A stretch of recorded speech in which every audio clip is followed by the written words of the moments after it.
بسم اللہ الرحمن الرحیم۔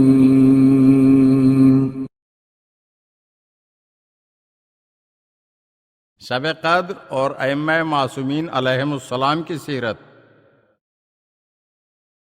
شب قدر کا قرآن اور احادیث کی روشنی میں بہت عظیم مرتبہ ہے اور بہت فضیلت کی حامل ہے، یہاں تک کہ شب قدر کو اللہ تعالیٰ نے 1000 مہینوں سے افضل و برتر قرار دیا ہے۔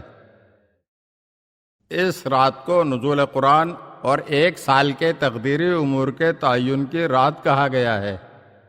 یہ رات بہت ہی مبارک اور فضیلت و عظمت کی حامل ہے۔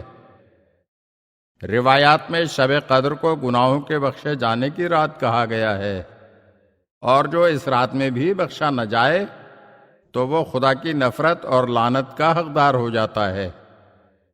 رسول خدا صلی اللہ علیہ وآلہ وسلم نے فرمایا، جو شب قدر سے محروم ہوا وہ تمام خیر اور اچھائیوں سے محروم ہوا۔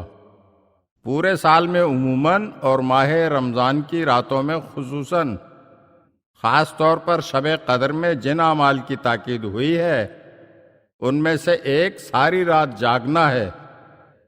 رسول خدا صلی اللہ علیہ وآلہ وسلم نے فرمایا، جو شخص شب قدر میں ساری رات جاگے تو اس کو آئندہ برس تک کے عذاب سے نجات مل جاتی ہے۔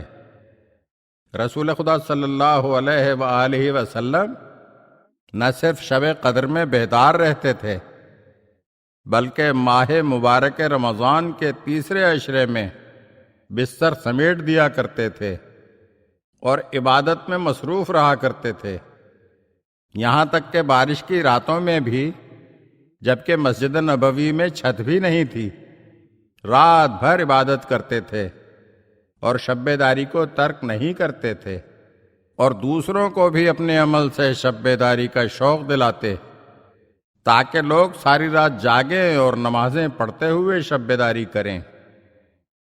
تمام ائمہ معصومین علیہم السلام سارا سال ہی واجبات کے ساتھ ساتھ مستحب و نافلہ اعمال کا بھی خاص خیال رکھتے تھے، اور ماہ رمضان المکرم کے موقع پر شبائے قدر کے اعمال اور ان کے لیے شب بیداری کا خاص اہتمام فرمایا کرتے تھے۔ 5ویں امام حضرت محمد باقر علیہ السلام نے فرمایا، جو کوئی شب قدر میں شب بیداری کرے تو خداوند رحیم اس کے گناہوں کو معاف کر دیتا ہے۔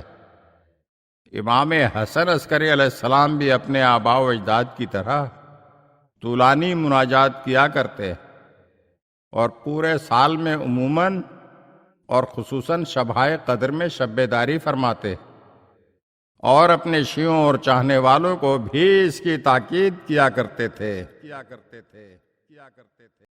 اگر آپ ہمارے چینل کی نئی ویڈیوز دیکھنا چاہتے ہیں تو ہمارے چینل کو سبسکرائب کریں اور گھنٹی کے بٹن کو دبائیے تاکہ ہر آنے والی ویڈیو آپ کو جلد موصول ہو سکے، اور ہاں، لائک اور شیئر ضرور کیجیے اور اپنے قیمتی کمنٹ سے ہمیں آگاہ کیجیے۔ شکریہ۔